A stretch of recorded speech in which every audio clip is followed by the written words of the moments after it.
Հարգելի գործընկերներ, մի տեսակ հերթական անգամ նորից այս խոսակցությունը վերածվում է ընդդիմության օղորմաթասի եւ դա այդքան էլ հաճելի բան չէ, որքան էլ որ կարող են ոմանք մտածել, թե պիտի որ հաճելի լինի եւ ինչպես որ Սերժ Սարգսյանը եւ Ռոբերտ Քոչարյանը բոլոր հնարավոր առիթներով թողել են հայ ժողովրդին, Հայաստանի Հանրապետության քաղաքացիներին, փախել են Հայաստանի Հանրապետության քաղաքացիների առջև ունեցած պատասխանատվությունից, այսօր ահա նորից Ռոբերտ Քոչարյանը եւ Սերժ Սարգսյանը իդեմս իրենց խորհրդարանական խմբակցության նորից թողեցին եւ փախան պատասխանատվությունից, փախան քաղաքացիների առջև ստանձնած պատասխանատվությունից, որովհետեւ ավելի քան 300,000 մարդ իրենց քվե է տվել եւ ուղարկել է այստեղ ոչ թե պարազիտանալու Հայաստանի Հանրապետության հարկատուների հաշվին, այլ գալու եւ այստեղ խոսելու, այստեղ ոչ միայն կտրիչ ելույթներ ունենալու, այլ նաեւ կարողանալու լսել այն ելույթները, որոնք հնչելու են ի պատասխան դրա։ 2021 թվականի խորհրդարանական ընտրությունների ժամանակ Հայաստան դաշինքի նախընտրական ցուցակում Քոչարյանների կոնցենտրացիան բավական մեծ էր։ Եվ երբ որ տեղի ունեցավ ընտրությունները, նախ խիզախ Հայր Քոչարյանը, որը միշտ իրեն դիրքավորել էր որպես ուժեղ ղեկավար, բոլորը սպասում էինք, որ պիտի գա այստեղ, պիտի այստեղ նստի, պիտի առաջնորդի իր քաղաքական թիմը, պիտի գա ելույթ ունենա, պիտի գա եւ այդ ելույթները նաեւ պատասխան ելույթներ լսի։ Այսօր մենք Կրծեր Քոչարյանի պահվածքը տեսնելով հասկացանք, որ եթե հանկարծ Ավագ Քոչարյանը լիներ այստեղ, նույն բանն էր կատարվելու, ժողովուրդ։ Եվ ուղղակի դրա համար չի եկել,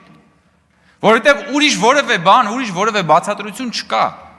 որովհետև ի վերջո տղամարդկությունը, այո, իրենց պատկերացրած տղամարդկությունը ոչ միայն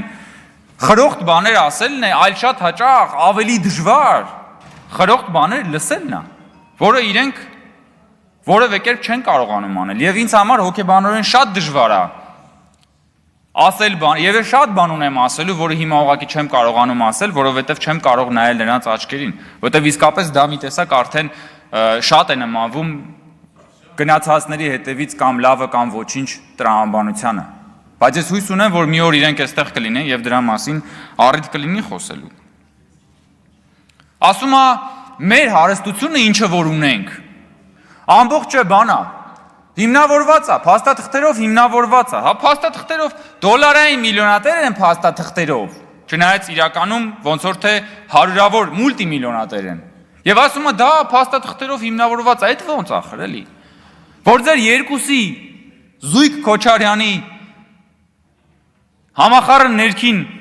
ապուշությունը հնան ինտելեկտուալ գումարենք իրար։ Դուք սկի չեք կարա դրամային միլիոնատեր լինեք, ժողովուրդ, դուք նույնիսկ երբ որ ձեններդ կտրած է լինում, էլի տառասխալ եք անում։ Նույնիսկ երբ որ ուղղակի սուս եք մնում։ Դուք նույնիսկ քնած ժամանակ եք տառասխալ անում։ Դուք ո՞ս կարաք ասենք գաք ես երկրում պատերազմից հետո այդ իրավիճակում դառնաք դոլարային միլիոնատեր, մի հատ էլ գաք այստեղ եւ ասեք,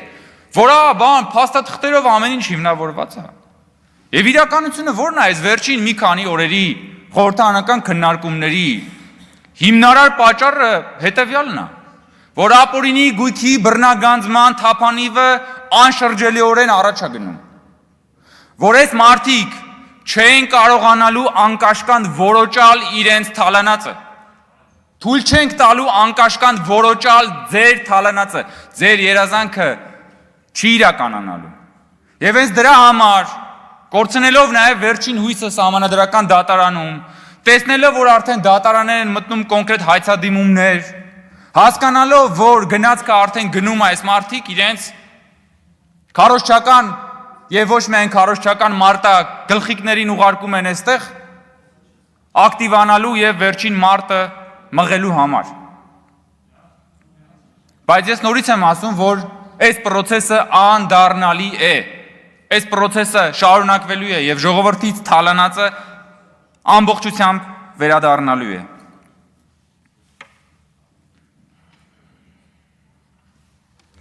Ես ուզում եմ նաև անդրադառնալ այն հարցին, որովհետև պիտի ոչ միայն այսօրվա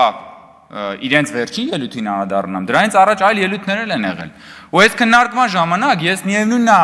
չեմ շարունակում զարմանալ ընդդիմության ագրեսիվ արշավը կրթության նկատմամբ եւ կրթական ընդհանրապես քաղաքականության նկատմամբ եւ այդ քաղաքակրթական կոդը իրենց մեջ որ կա կրթությունից դիվահարվելու շատ իրականում եւ տարօրինակ է եւ տարօրինակ չի։ Եվ ես ուզում եմ ձեզ ասել, որ դուք տարբեր անգամ նեղվում եք, նեղսրտում եք տարբեր բառերից, արտահայտություններից եւ այլն, որ ձեզ մասին ասում ենք։ Ես ուզում եմ այսօր մի հատ ուրիշ բանը ձեզ ասել, որ դուք իրականում դուք համբակ եք։ Համբակ։ Չշփոթել մյուս բառի հետ։ Հայերենում գոյություն ունի այդպիսի բառ, կոչվում է համբակ, նշանակում է տգետ, հիմար, տխմար, համբակամիտ, տկարամիտ։ Այս ամեն ինչը ձեր մասին է, ժողովուրդ։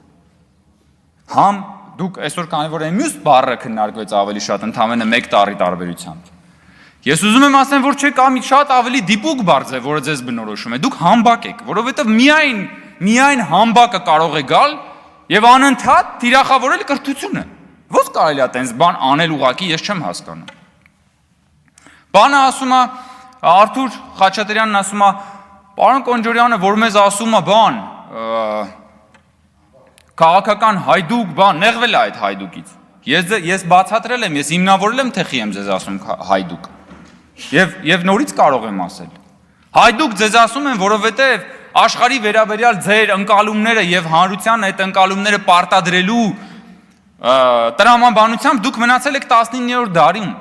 Հայդուկների տրամաբանության մեջ դուք այս աշխարհը կամ չեք հասկանում, կամ հասկանալով այս ժողովրդին ուզում եք տանեք հերթական անգամ դնել զոհասեղանի վրա։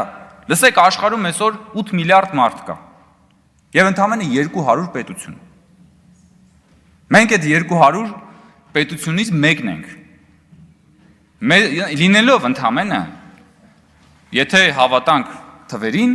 10 միլիոն ամբողջ աշխարհում։ Այսինքն մենք բնակչության թվով այդ 8 միլիարդի 1.100 քանի հազարերորդականն ենք, բայց իրականում մենք այդ 200-ից մեկն ենք։ Դուք հասկանում եք։ Եվ դուք մտածում եք, որ աշխարհը, ժամանակակից աշխարհը պիտի թույլ տա մեզ այդ 8 միլիարդի մեջ ընդամենը 10 միլիոնից ունենալ միանգամից 2 պետություն այդ 200-ի մեջ։ Լավ, բա սա չհասկանալը քաղաքական հայդուկություն չի։ Բա համբակություն չի սա չհասկանալը։ Բա դուք չեք հասկանում, որ սա աշխարհը թույլ չի տալու ոչ մի դեպքում։ Աստծուց կրակ եք ուզում։ Բա 600 տարի չունենալ պետություն, այդ ընթացքում ջարդվել, այդ ընթացքում ցեղասպանվել, հետո գալ եւ ի վերջո ունենալ պետություն, ու միանգամից մի հատ բարձր նշաձող սահմանել, որ միանգամից 2 պետություն ունենալ 200-ի մեջ, բա դա քաղաքական հայդուկություն չի, բա դա համբակություն չի, բա ուրիշ ոնց կարելի է սա մեկնաբանել, որից դուք այսքան նեղվում եք։ Ես ուղղակի Ռոբերտ Քոչանին ինչ էլ ասենք, քիչ է ժողովուրդ, քաղաքականապես նկատի ունեմ։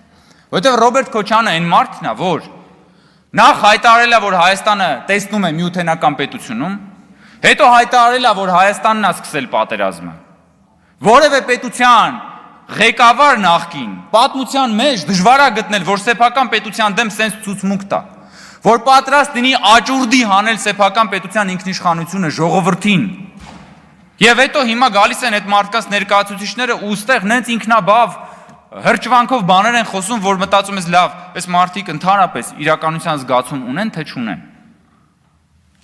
Ես նորից եմ ասում, եւ մենք դեռ շատ անգամներ ենք խոսելու այս մասին, ապօրինի գույքի բռնագանձման process-ը անդառնալիորեն առաջ է գնալու։ Այս ընթացքում անընդհատ խոսակցություն լինելու է, եւ ես ուզում եմ էլի ասեմ, ժողովուրդ, այդ որ մեզ տարատեսակ քննադատությունները հերիքա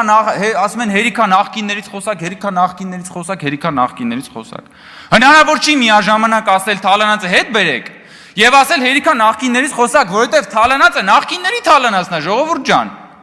Եվ այդ նախկինները այսօր հելել են իրանց վերջին կռվին, որ այդ Թալանացը պահեն։ Հետևաբար եթե մեզ ասում եք Թալանացը հետ բերեք, դադարեցրեք ասեք նախկիններից մի խոսացեք։ Որովհետեւ դա դրա անբաժան process-ն է։ Եվ այդ նախկինները ներկաներ են, որոնք այս աթոռներին գալիս եւ նստում են։ Եվ որոնք ունեն մանդատ, որովհետև Հայաստանի Հանրապետության 300,000 քաղաքացի իրենց այդ մանդատը տվել է, լավ է, վատ է, դա է։ Բայց բոլորը պատասխան են տալու եւ Հայաստանի Հանրապետությունում ժողովրդավարության գործընթացը լինելու է անշրջելի եւ բոլորի դիվահար նոպաները որևէ հետևանք ու նշանակություն չեն ունենալու։ Եվ ես հույս ունեմ, որ իսկապես ընդդիմությունը իր մեջ խիզախություն կգտնի ինչ որ պահի վերադառնալու խորհրդարան եւ ընդհանրապես ցույց տալու իրենք ինչ արժեն